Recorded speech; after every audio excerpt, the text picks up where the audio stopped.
Ndugu zangu wananchi, kwa mujibu wa sensa yetu ya taifa iliyofanyika mwaka 2022, idadi ya kaya nchini inakadiriwa kuwa milioni 17.9 ifikapo mwaka 2030. Na hadi kufikia Disemba 2024, jumla ya kaya milioni 5.6 zilikuwa zimeunganishwa na umeme kupitia gridi ya taifa na mifumo nje ya gridi.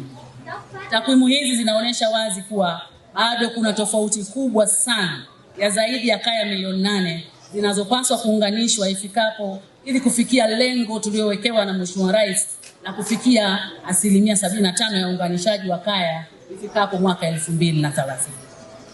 Lengo ni kuhakikisha kila mwananchi anafikiwa na nishati ya umeme. Ndugu zangu, utekelezaji wa malengo haya hauwezi kufikiwa bila uwekezaji mkubwa na wa makusudi katika rasilimali fedha, rasilimali watu na teknolojia za nishati jadidifu.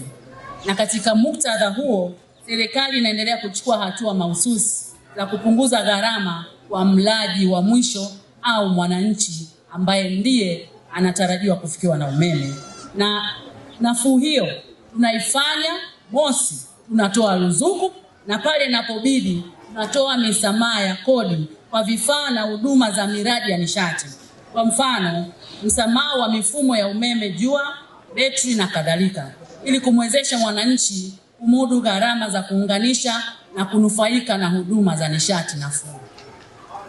Maeneo ya visiwani na delta yana changamoto za kipekee, zikiwemo umbali kutoka gridi ya taifa, gharama kubwa za usafirishaji wa vifaa na mtawanyiko wa makazi unaoongeza gharama za usambazaji wa nishati ya umeme.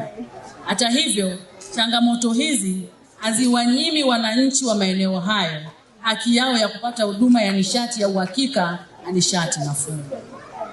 Kwa kutambua hilo, serikali imeendelea kuanza na kutekeleza mpango mahususi wa matumizi ya mifumo ya umeme jua, yani solar home systems, pamoja na grid ndogo, yani mini grid, kama suluhisho la haraka linaloendana na jiografia na mazingira ya visiwani na lenye gharama nafuu katika kuwafikia wananchi wa visiwani na maeneo ya pembezoni.